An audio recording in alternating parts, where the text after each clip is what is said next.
Magandang gabi, dito na naman tayo. Mayroon na namang nangyayaring nakawan sa airport. Isang screening officer sa airport nagnakaw na naman ng tsokolate. Oh, yan. Ito na nga ba ang kapalpakan dyan, Bautista. Sobrang palpak talaga yung ano mo doon, mga airport dyan na ba't hindi mo pa kasi sinisibak yung buong grupo ng mga yan para hindi na mangyayari ang nakawan? Hindi na itong nagnakaw lang kasi nahuli sa kamera, yun lang ang masisibak. Sana sinisibak mo ang buong grupo. Galing sa pinakamataas hanggang pababa, papalitan mo. Tingnan natin kung mayroon pa bang magnanakaw. Grabe ka naman, tatay. Tatay, tawag ko sa'yo na officer ka o sino ka man dyan na security. Ikaw talaga patay, gutom ka din ng tsokolate Bawal naman talaga yan na maghalongkat ka ng gamit ng mga pasahero. Sana hindi pinabayaan ni ate na maghalongkat sa bag niya. Kasi yung mga kamay niyan, mabilis pa sa mga snatcher. Yung mga ganyang klaseng tao, sanay na sanay yan. Yung mga daliri niyan, mabilis pa sa snatcher. Buti na lang sa akin, hindi nangyayari yan. Noong nangyayari sa akin, mayroong gustong titingnan yung bagahe ko, yung hand carry ko. Kasi may dala akong noon, wet tissue. Akala siguro nila kung kung droga na. Gusto nilang tingnan yung bag ko. So sabi ko, ako lang maghalongkat. Huwag kang hahawak. Ilabas ko lahat ng gamit ko at titingnan mo lang. Huwag mong hawakan ang lahat ng gamit ko. Ilapag ko lang dito at titingnan mo. Ginaganyan ko talaga siya. Hindi rin siya kasi babae yun Ganyan. Sana ate, kayong mga pasahero, kung mayroong maghalongkat-halongkat sa bag ninyo, huwag niyong hahayaan sila ang maghalongkat. Kayo ang maghalongkat, ilapag ninyo at titingnan lang nila. Kasi mga daliri niyan, mabilis pa nga sa snatcher Mga patay gutom ang mga gago na yan Ang dapat dito, Bautista, tanggalin mo lahat. Galing sa, pinaka-supervisor hanggang pababa. Para takot na yan sila. Kasi kung may katulad nito na nahuli sa kamera, paano na yung ibang hindi nahuhuli sa kamera? Walang balita. Ngayon lang kasi nahuhuli sa kamera yung una, yung naglunok ng patay gutom sa $300 at ito na naman, tsokolate. Kaya inis na inis ako niyang mga security magpapalalo na yung magpaparinig. Pag sasapaking ko kayo dyan, huwag kayong... Kaya talagang sobrang kapalpakan na, Bautista. Malis ka na, lumayas ka na dyan sa airport. Wala kang nagawang kaayusan. Yung panahon ni PRRD noon, inayos na ni Tatay Digong ang airport. Lahat maayos na, wala na itong mga nakawan, extortion, wala na itong nawawalang bagahe. Yung tanimbala, natanggal. Panahon ni Pinoy, tanimbala. Ngayon, sinira ninyo ang magandang airport na ginagawa ni PRRD na nawala lahat ang mga katiwalian, mga kagaguhan sa airport. Ngayon sinira mo. Ikaw ang na-assign dyan, Secretary Bautista. Gawin mo ng action agad. Hindi kay pagtatanggalin lang yan. Tanggalin mo galing sa itaas hanggang pababa. Ang grupo na yan. Kay siguradong may mga sindikato dyan. Naibalita lang itong nahuhulihan ng kamera. Pero paano yung hindi nahuli ng kamera? Nga, walang balita, tahimik. Pakinggan nyo itong balita na to. Sobrang nakakahiya talaga, Kasi una-una sa lahat, airport, ang dapat na pinakaligtas na lugar sa ating bansa, di ba? Alam naman ho natin yan.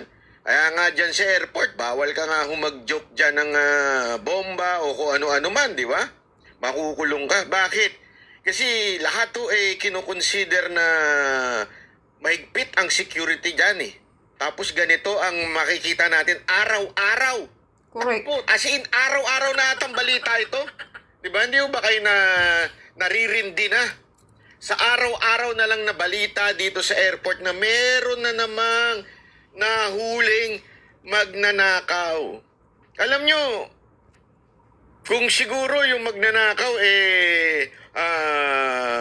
isang, alam mo yun, hindi parte ng airport o kaya isang individual o isang citizen, maaaring masabi pa natin gawa ng kahirapan o di kaya talagang marami lang talagang luko-luko sa mundo na ito.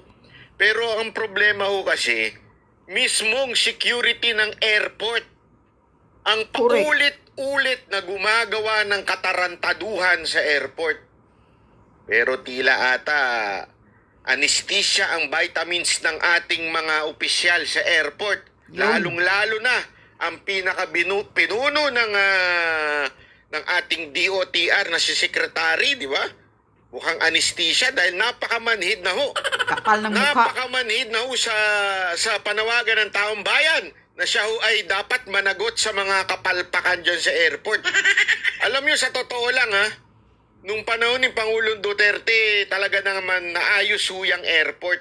Diba? Mula nung sa panahon ni Pinoy, kita natin mga laglag bala dyan, mga kapalpakan dyan, at mga nakawan dyan, bukas bagahe. Yan ho, inasolusyonan sa unang taon pa lamang ni Pangulong Duterte. Diba? Sinibak ho yung entire nag-aayos dyan ng mga bagabagahe. Kasi nag-warning siya. Pag meron pang mahuli, tanggal kayong lahat. Mantakin mo ba naman? Kung yun dati, yung mga nag-aayos lang, mga nagbibit-bit lang, ika nga na mga bagahe, ang mga magnanakaw. Ngayon, iba na. Kung sino pa yung nagbabantay, siya pa yung magnanakaw. Sino ba nakakahiya yun? Mantakin mo security, yung nagbabantay sa kaligtasan, yung pinakamismong masasabi nating pagkailangan natin ng tulong, seguridad, abay sila po mismo ang muwawalang ya sa ating mga kagamitan. Exactly. Alam nyo, sa totoo lang, etong mga pangyayaring ganito, kahit ilang love the Philippines at ilang milyon ang ilabas ninyo. Tama. Para ho maengganyo mga turistang pumunta sa Pilipinas. Kung ganito ang nababalitaan, abay pambihira, baka pagpasok ho ng airport ng mga turista, lagyan na nila ng plastic uli yung kanilang mga bagahe. Kung maaalala nun, di ba, nung panahon ni Pinoy, ganyan nung nangyari dyan Nilalagyan ng mga plastic. Tama. Yung kanilang mga bagahe para hindi masiksikan o di kaya manakawan. Isa na ako. Ngayon, naglagay ng plastic. Buhay, parang bumalik tayo sa ganun Diba, isipin niyo para tayo bumalik, magpa-plastic na naman po ba tayo? Diba, hindi ho baka isang kawalangyaan yun? Isang katatawanan? Na lagyan na naman natin ng plastic ang mga bagahe natin? Kayo namang nasa airport, Buti nga nung panahon pa ni Pinoy. Kaya nga sabi ko nga, mukhang mas malala pa ito nung panahon ni Pinoy. Nung panahon ni Pinoy, ang mga magnanakaw, yung mga nagbubuhat-buhat, yung mga nagkakarga doon sa likod. Ngayon, hindi. Security. Yun nga Kakahiya. Ika nga pambihirang buhay As in, sila yung mga nagbabantay ng ating gamit, tapos sila pa mismo yung nagnanakaw. Pambihira naman Panoorin natin ito Tingnan natin yung bagong mabilis pa sa snatcher. Instance na naman dito sa airport. Hulikam sa NAIA ang isa pang security screening officer na nagbukas ng bagahe at nanguha umano ng gamit ng pasahero. Nakatutok si Bon Aquino, exclusive. Nakuna ng CCTV sa NAIA Terminal 2 departure area noong September 13 ang isang security screening officer na binuksan ang bagahe ng isang pasahero. Kinuha niya ang 2 pakete mula sa bagahe at inilagay sa isang airport bin. Ibinaba niya ito sa sahig, tinakpan ng isa pang bin, saka itinabi. Kumuha po siya ng gamit sa isang pasahero na hindi naman sa kanya. Sir, bakit parang nakangiti pa ho kayo? Hindi naman. Sadyang ganun lang ang mukha ni Sir.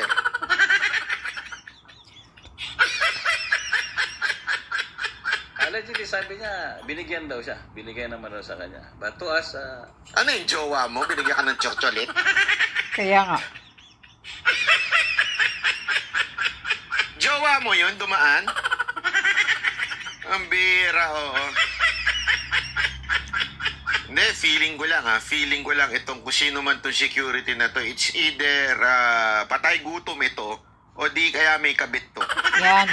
Ganyan. Bakit? Patay gutom.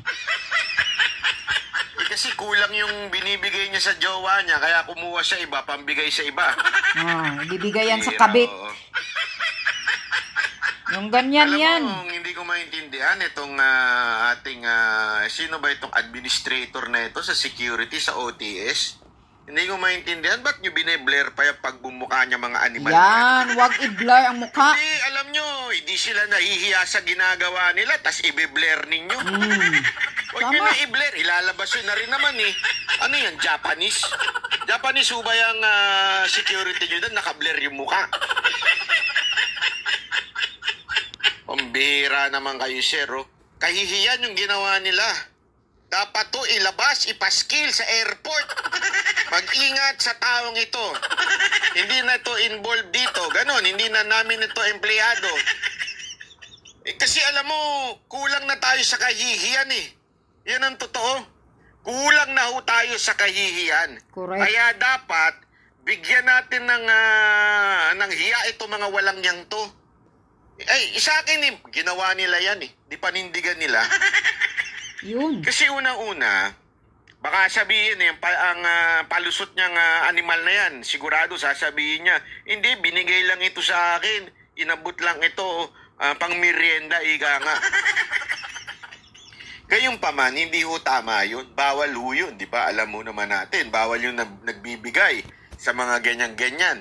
O, di ba? Tapos hindi maganda naman. Ano to? Ba't ka bibigyan niyang, siyempre, yung ngali, o kung yaman OFW o hindi man OFW, malamang sa malamang, napuwersa na. Ika nga, no choice na siya. Baka biniru-biru mo pa eh. Parang sarap ng chuchulit mo ha. Siyempre, gusto niya mapabilis na galawan. O, sige na, Chuchulet. Huwag mo na lang akong tanong-tanongin niyo. Baka mamaya mabuking pa ako. O kung saan ako pupunta. At mag-TNT ako. Hindi. Biro lang. Hindi, kaya lang, siyempre, di ba ho? Pagka mga ganyan, pwersado ka na eh. Pwersado ka ng ibigay para lang makalipad ka na. Makalusot. Kaya nga pinagbabawal yan. Kasi it's a form of bribery. Pero sa bagay, sabi nga Extortion. naman ng security, chuchulit lang to. Kayong mga opisyal ng gobyerno, milyon-milyon ang ninanakaw nyo. Hindi kayo nahuhuli. Ito, chuchulit lang. Tama. Sisipakan nyo na kagad kami. It's unfair, sabi nga. Hindi, pero kung iisipin mo ha, hindi, walang biro. Kung iisipin mo, unfair naman talaga eh. Unfair ang buhay. Mantakin mo yung mga kongresista nating 40%, 60% ang ninanakaw sa mga proyekto. Di ba? Correct. Tapos hindi man lang nahuhuli. Hindi nakukulong. Nilalandakan pa, enjoy sa mga kinakain nila. Sa mga binibili nilang mga sasakyan. O, di ba? Lantaran pa nga eh. Sa bagay, ika nga pag mayaman ang nagnakaw, mga malalaking opisyal na nagnakaw, lusot. Pero pagka mga ganitong maliliit, sibak. Tama. Tandaan nyo lang, sa Pilipinas, life is unfair. Kaya kung Correct. gusto ninyong maging fair, tumakbo kayong kongresista, magubos kayo ng milyon-milyon, tapos magnakaw na lang kayo uli. Yan. Magnakaw lang kayo. Tatakbong politiko para madaling magnakaw. Minsan, sa totoo lang, kaya rin minsan itong mga nasa babang mga empleyado, ang kapal na rin ang mukha kasi iniisip nila, pambihira, yung mga opisyal namin, grabe magnakaw. Tapos yung mga leader namin, grabe magnakaw. Tapos kami lang, chuchulit lang. Sige na, konting bagay lang naman to. Bro, Pero Chuchulit. alam mo, may mali talaga dito eh. Papaliwanag ko sa inyo, ano mali Extortion po yun, hindi po yun bigay. Ayon sa Office for Transportation Security o OTS, nilabag ng screening officer ang RA 6713 o Code of Conduct and Ethical Standards for Public Officials and Employees. Noong Biyernes, natapos ang investigasyon ng OTS at tinerminate agad ng Sabado ang screening officer na Abril lang na-hire bilang job order personnel. Ang sabi ng Wow, may drama pa. Employment today. You're terminated from the service. screening officer sa OTS, tsokolate ang kinuha niya na binigay umano sa kanya ng pasahero. Tapos may kuha-kuha ID. Anak ng tutsa. Parang Yan, ang mga drama. Hindi, alam nyo ito ang problema. Sir, administrator, kung sino ka man, isa lang masasabi ko sa iyo, sir, ha? Maganda yung nangyayari na yan na lumalabas yung mga ganyang klaseng mga katiwalaan, di ba? Wala, maganda yung ginagawa ninyo. Okay? Pero gayon pa man, kulang para sa akin. Bakit kanyo? Kulang kasi alam nyo, ganito lang kasimple ho yan, ha? Mga opisyal natin dyan. Dapat, ang ginagawa ninyo, sinisibak ninyo yung lahat na naka-assign doon. Correct. Bakit kanyo? Para magkaroon ng accountability. Exactly. Pag may isa sa inyo, may naka-assign ngayon doon, kunwari, team yan eh. Sigurado yung mga nandyan, eto, may isa, body naman yan eh. Hindi naman po pwedeng isa lang yung nandyan. Siyempre, meron doon sa meron dito, meron nag-check doon sa video, kasi dumadaan yan, di ba? Dapat kung sino yung lahat na naka-assign doon, sibak. Yan, ang Pati tama. yung team leader nila, sibak. Yes, Bakit sibak. Para may pananagutan, ika nga, may accountability. Isipin mo na lang yun. Sigurado ako dyan, ipupulis nila ang bawat isa sa kanila. Di ba? Babantayan nila ang bawat isa. Dahil, anong buhay ito? Pag ikaw nagnakaw, Sibak lahat. kasamaan mo nagnakaw, yari ka. Di ba? Kasama ka doon. Imposibleng hindi nyo masawata yung mga animal na yan. Siyempre, sila magbabantayan. Huwag kayo magnanakaw. Pag magnanakaw kayo, sigurado nyo isama nyo na rin yung sa amin. Kasi sabay-sabay naman tayo masisibak eh. Hindi, sa totoo lang hindi, joke lang po yun. Pero sa totoo lang, pagka gano'n na nangyari, pagka sinabi mong, lahat tayo, masisibak pagka may nagnakaw sa atin, ay magbabantayan na ho yan. Lalo na yung mga matitino. Babantayan nila kapwa nila. Tama. Di ba? Kasi ang problema sa atin, yan, tatanggalin. Sa susunod na naman. Kasi isipin nyo naman ito sa tingin ninyo, yan lang ang mga magnanakaw dyan. Sigurado ko marami pa ang nakakalusot. Hindi lang nakukuhanan, hindi lang na-check. Marami pa ang nakakalusot. So sa madaling salita, hanggang walang nangyayaring accountability sa kapwa mo, magnanakawan yan, ilulusot lang. Ika nga, sabi ko nga di ba, sa simula, ganyan, mahuhuli. Tapos, ang magiging usapan ngayon dyan, galingan nyo na sa susunod, ayusin nyo na. Parang yung mga jowa ninyo, di ba? Nahuli, ganyan. Nangalon niya, nakapatong. Nahuli ninyo. Sa susunod, sa tingin ninyo, titino, kunwari, Okay. Hanggang dyan lang. Yun. Tingnan nyo. Ano yan? Hindi ba yan kahihiyan ng buong Pilipino? Dahil international airport yan. Kapal ng mga mukha ninyo. Siguradong marami pa yung magnanakaw dyan, mga sindikato.